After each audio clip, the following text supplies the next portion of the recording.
Well, Buen Camino Pilgrims, I'm Jeremiah Gibbs. I am your Camino guide. Today I'm coming with a little bit different video than I normally do for this channel. This is a video of a presentation that I made to a United Methodist Women's group, a church that invited me to share about the Camino pilgrimages that I lead with students. So I tell a little bit about the pilgrimages. I also kind of introduce overall a little bit about the pilgrimage and kind of get into some of why I think this is such a wonderful trip and so on. So this is a much longer video than what I normally will put out, but I just decided to go ahead and put the whole thing up. And if you wanted to kind of dive in and go for the long haul with us as we learn about Camino, then I wanted you to be able to do that. So I hope that you'll enjoy the video. And if you do, then certainly like this video, click the subscribe button so that you can get more content like it.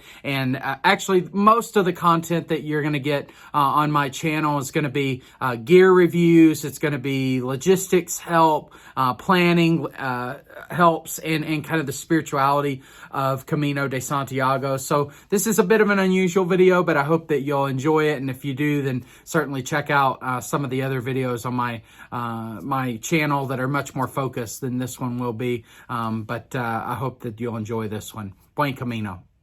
What do we mean when we say spiritual pilgrimage? Well, spiritual pilgrimage is four traits, sort of, that I think make a spiritual pilgrimage. First one is spiritual pilgrimage is a journey to a holy place. Now, holy place there can mean a lot of different things. It can be a holy place because something important happened there, right? An event. It could be a civil rights pilgrimage, and you go and the holiness of that place is because of a tragedy or a breakthrough that happened in that place, right? Other times places are holy because of their use. So you think about a church in this case, going to a church, but because that church community has been a place where people have met with God for generations, it becomes holy in our sense. It might be holy for your own personal reasons, right? So think about maybe a journey to a family gravesite or something like that, where there's a holiness to that place because of your association with it. So spiritual pilgrimage can kind of encompass all of those things. Camino de Santiago is considered a journey to a holy place because the destination itself, the church that you're walking to, is believed to be the home of the relics of St. James. Now, there's lots of doubting about whether there's actually any of St. James' relics there. The provenance of them is not particularly strong, meaning that the history of how they got there is not as strong as it is for some other relics. And so who knows what's actually in this box that's in the tomb of the cathedral. But people make the journey there for that reason regardless,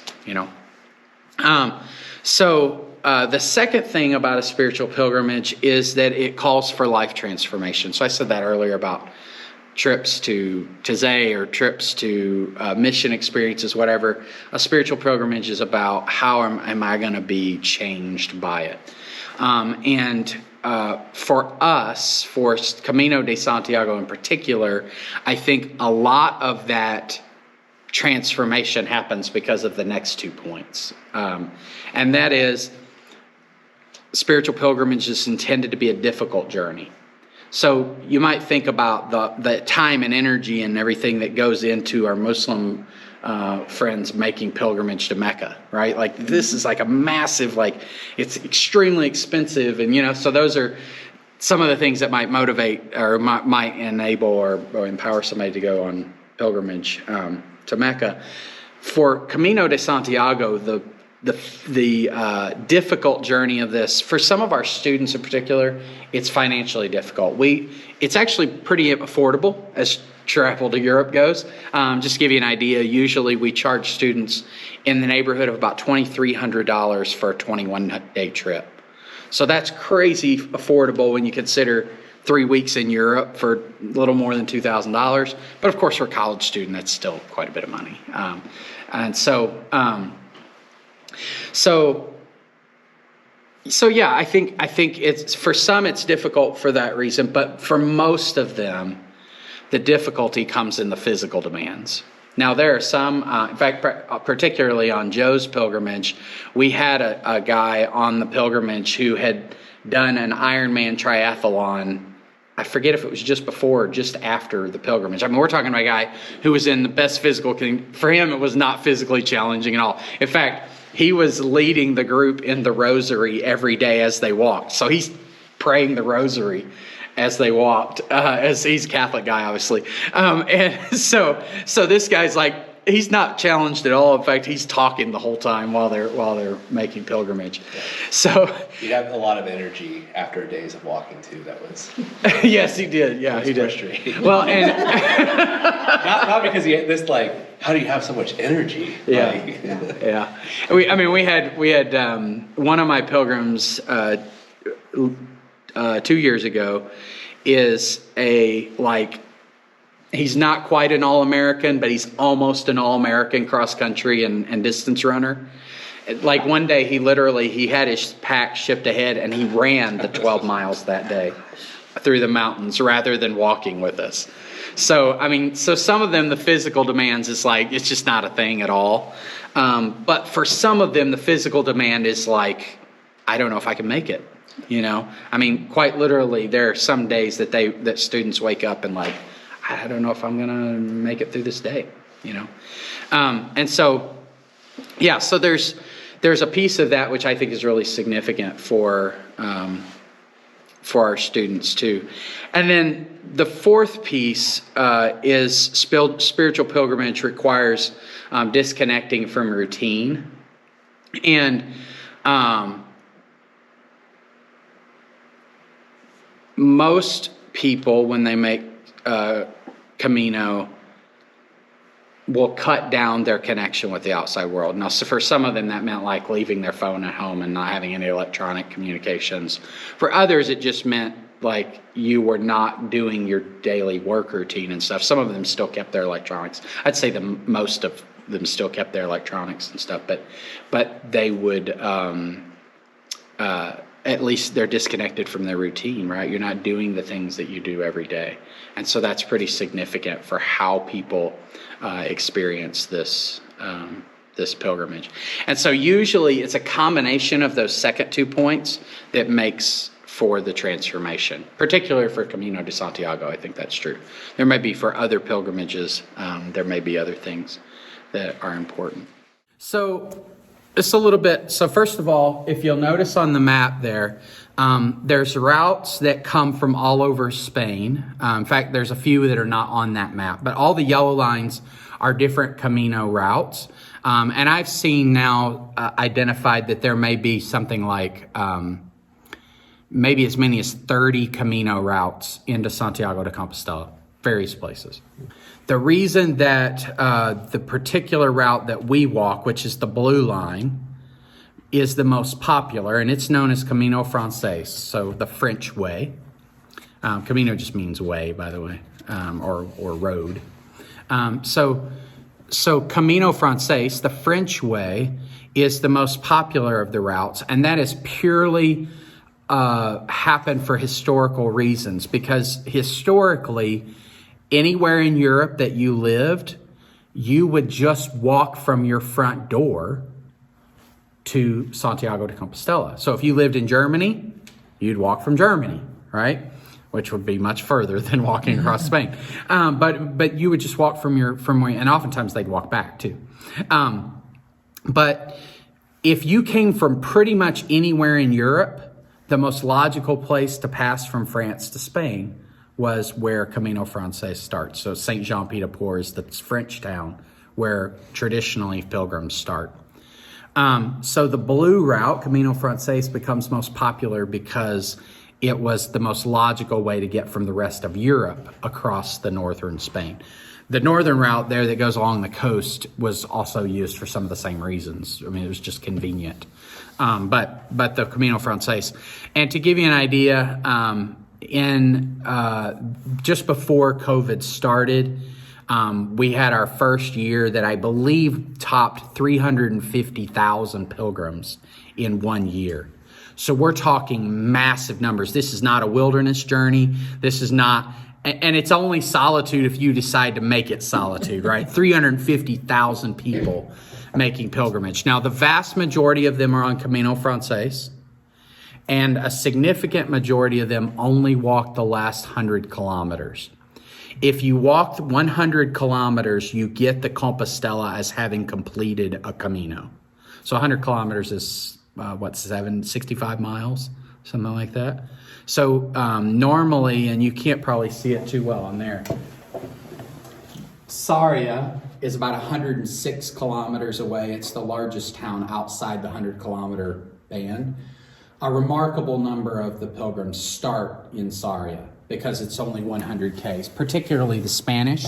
So that's about a 4 or 5 day walk. So you can imagine a lot of Spanish will take their summer vacation, a week of vacation in the summer, and go and walk Camino. So when we say there's 350,000, a lot of them are doing that. The other traditional spot is from Saint Jean Pied de Port, which is actually just off of the map. And Saint Jean is the last town in France before you cross the Spanish border and begin Camino Francais. And so a lot of people will start there. And if you start there, you're walking about 800 kilometers. So about 500 miles across the country. For our groups, we have, usually we're doing it in 21 days. We really have about, that's already pushing it for the university. Usually they only want you to have about 2 weeks for a spring term course. So we kind of push it out to 3 weeks. And we start in Leon. Actually, we start walking in Astorga.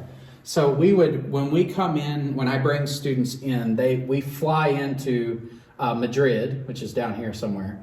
We take a train up to Leon, and we spend a town. I'm going to show you some pictures from Leon in a minute.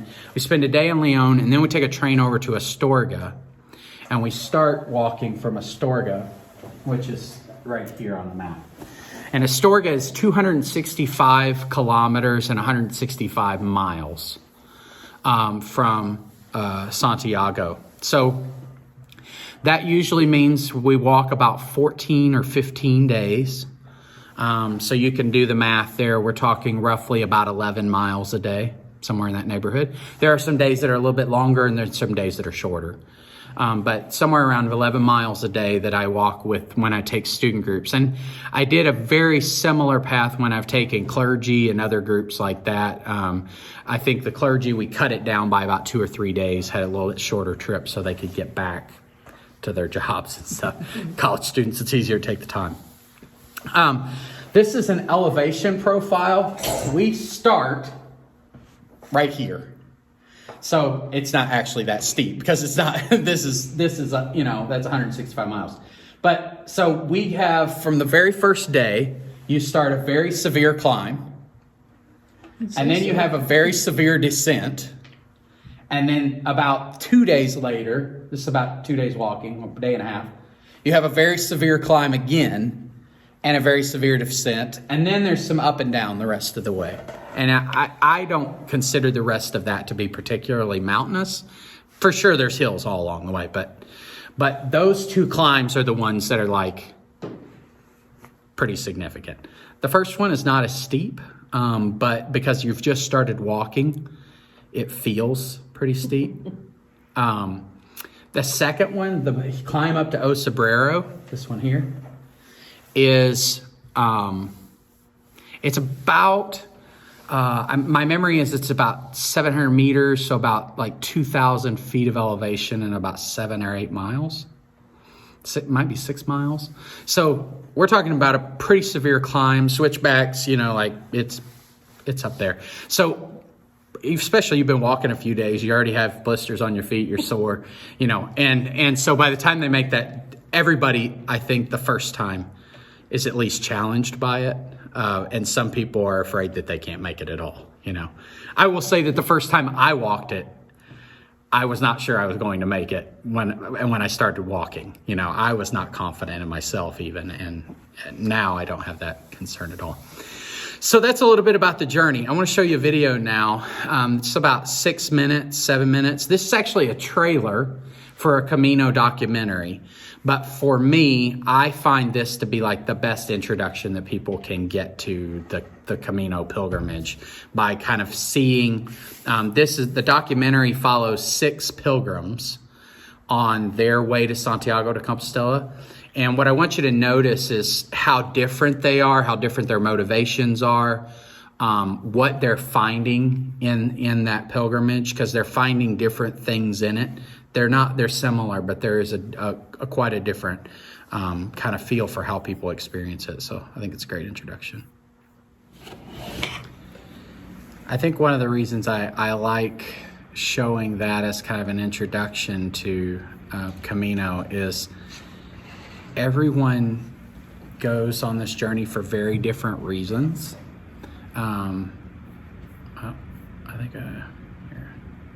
Everyone goes on this journey for very different reasons. I have found very few that have not been impacted in some way by it, though, regardless of what reasons they choose. Often the impact is not immediate, though. Sometimes people don't realize for a very long time afterward how it has changed them. So, for example, I've had pilgrims that when we were on the way hated every minute of it. We're angry about it. And I mean, like, usually they're angry at me. Angry about it. And then months later when we're home, they're like, I was doing that thing and I thought, well, if I could climb El Sombrero, I can do this. And so that the memories of what has happened continue to stay with them. I have one faculty member who, after Camino, he turned off all notifications on all of his electronics devices. He still has a phone. He does not allow any notifications on any of his devices, because he said, I realized how much that was invading various parts of my life. And now I get to decide when I'm engaging in it, right? Rather than the device deciding or other people deciding. So these are the kinds of changes that I think it become really transformational for people. So for our trip, I mentioned we start in León. This is the cathedral in León. This town is absolutely amazing. It's about 60,000 people, which is huge for the Camino towns. There are larger towns in Spain, but these are one of the largest towns that's on the pilgrimage. You can see the cathedral in the background here. Literally, you are eating on the sidewalk next to the, I think it's 14th century cathedral. This is, for many of our students, this is culture shock because of the language. It's culture shock because the buildings that they walk in, the bars that they eat in are older than the United States, right?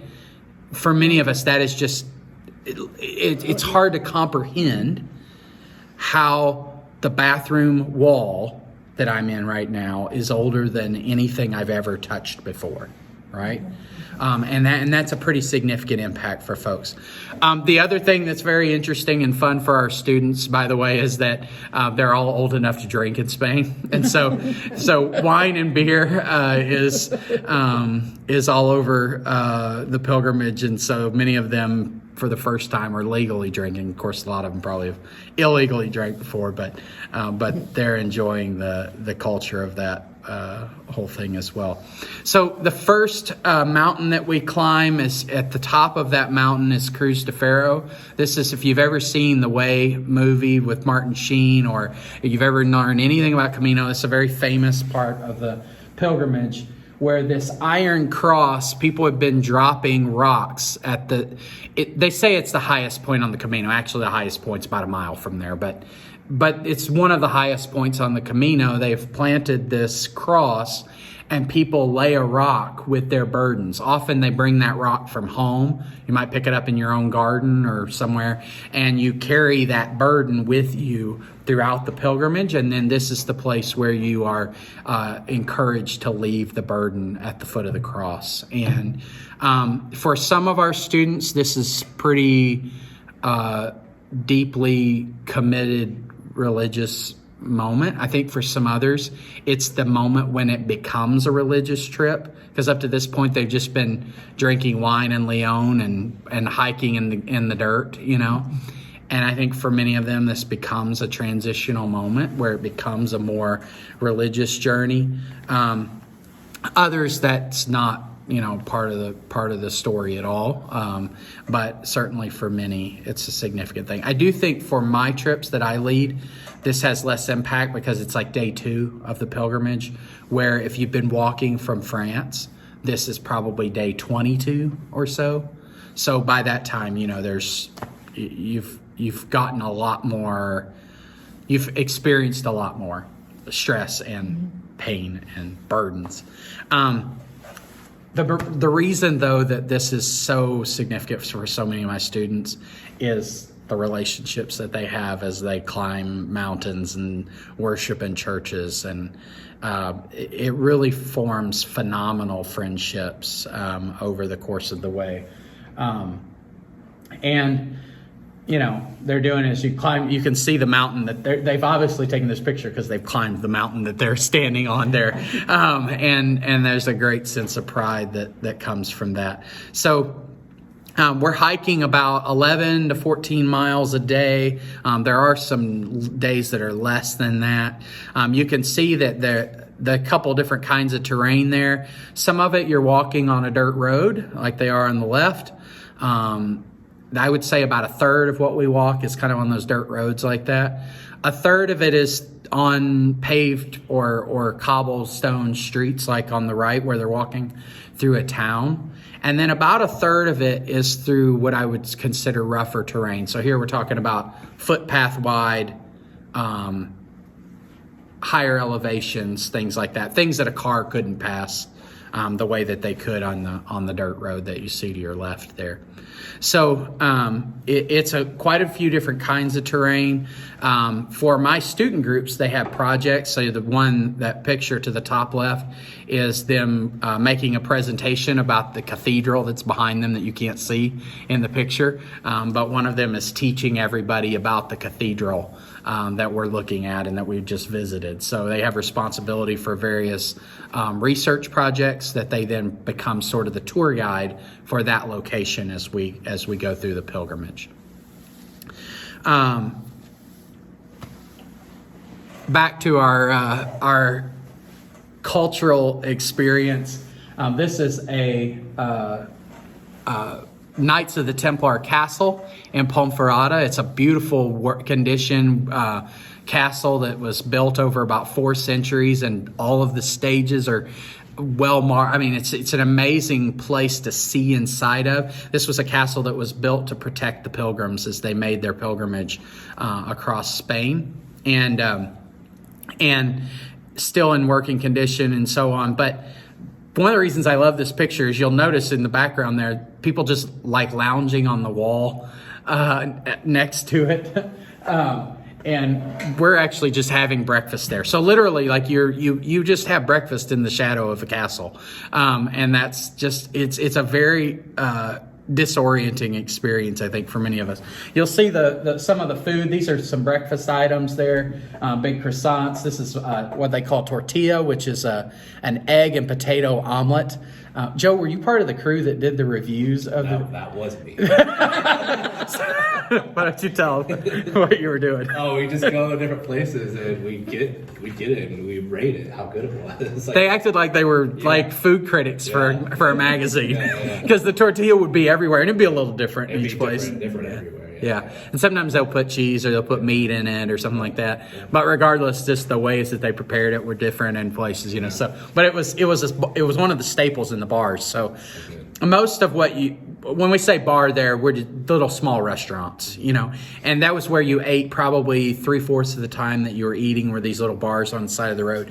And places that didn't have a lot of hot food would often have cold, what they call bocadillo, which is I don't have a picture of that, but it's like a Subway type sandwich with kind of a rustic bread. Those were kind of everywhere. And then they would have like these tortillas, lots of pastries like that. I don't know where they got a salad. That wasn't very common. But this is fairly simple food throughout the day like that. And then usually at the evening meal, and I don't have a picture of the pilgrim's menu, there would usually be a 3-course menu of fairly simple food. So maybe a pasta dish or salad. And then there'd be a main dish that would usually include potatoes of some kind or pasta of some kind and some kind of meat, like a chicken breast or something like that. And then usually there was a simple dessert, a mousse or an ice cream or something like that. Included a wine and water with the pilgrim menu. And so usually you're eating a lot, but you're eating fairly simple foods. And part of that is just because that's what they kind of serve all along the pilgrimage, and usually it's pretty affordable. This is a picture of one of the albergas. When I go, I always take people to the private albergas. There are municipal ones and private ones. The municipal ones are much cheaper, and they're run by the municipalities.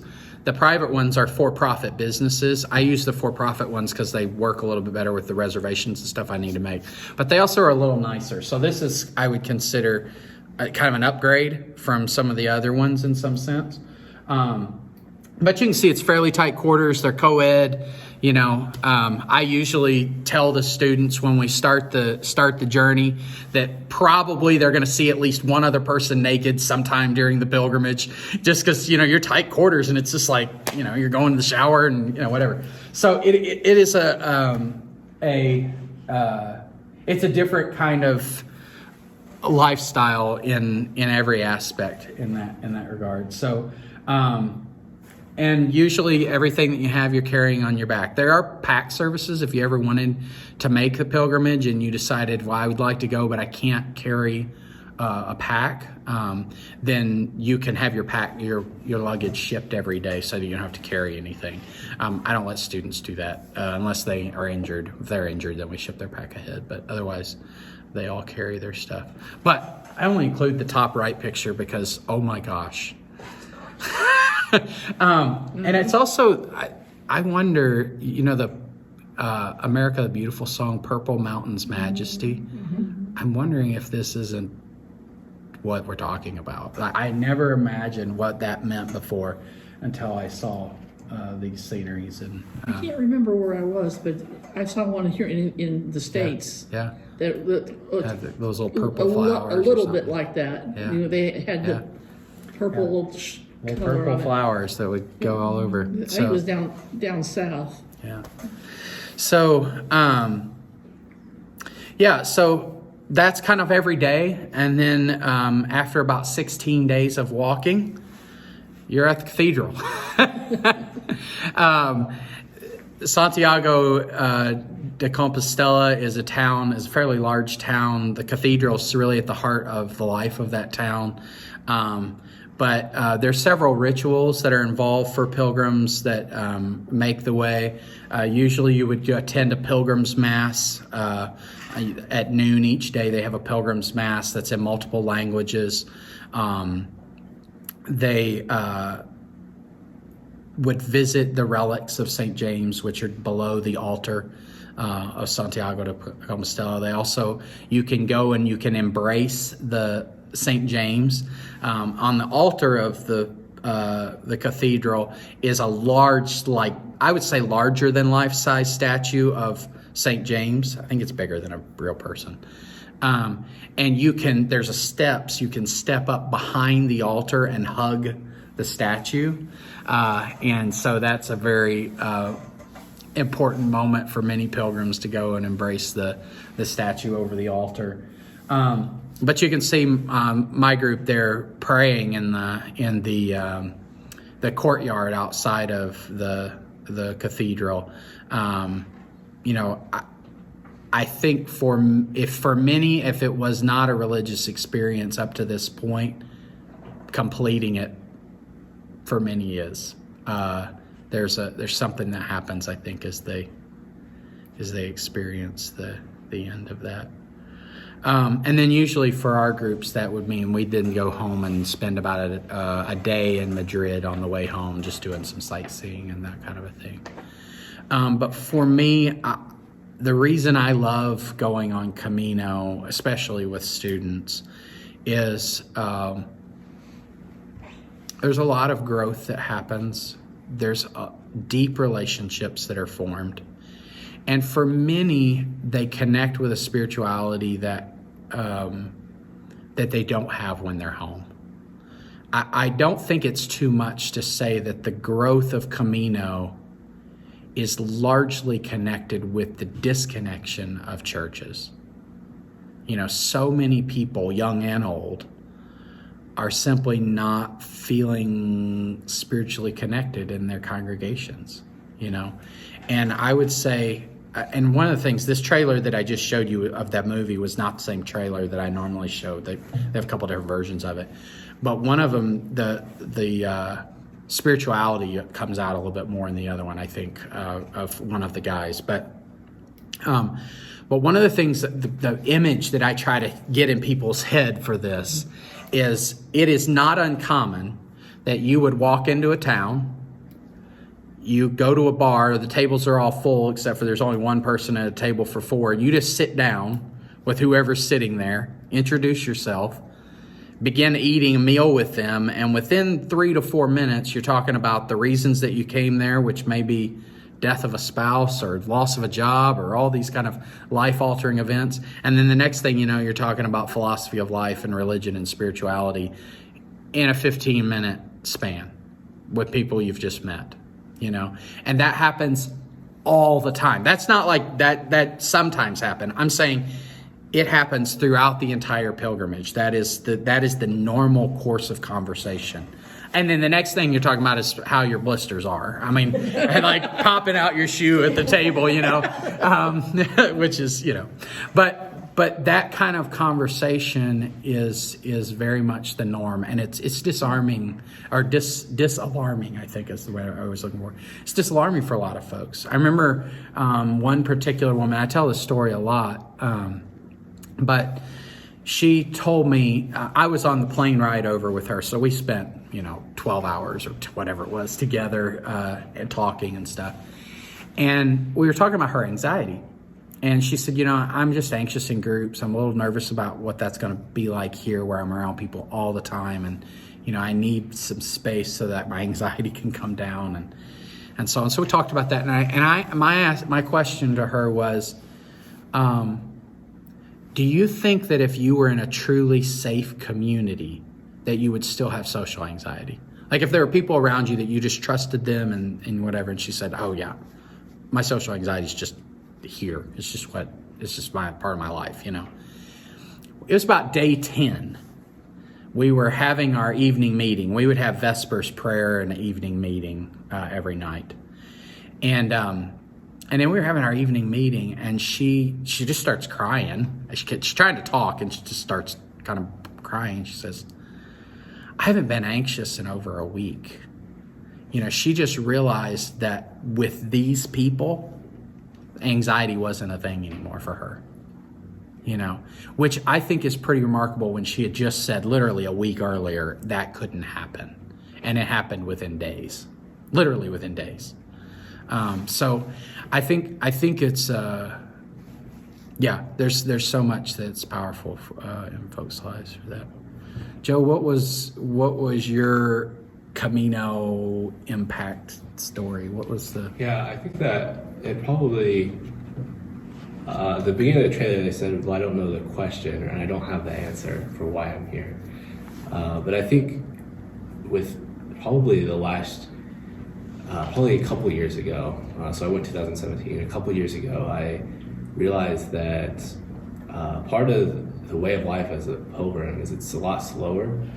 And you have a lot more room to look around and notice the things around you that you don't often get in kind of everyday life. like the hustle and bustle of everyday life, you don't have that space. And I think that I found that space is really important to me, to be able to notice things and be slowed down. And so that perspective, or that way of life, I guess, has been something that I've continued to try to kind of replicate, of having the space to slow down and recognize things that maybe I wouldn't have previously. And just the fact that, you got to keep walking.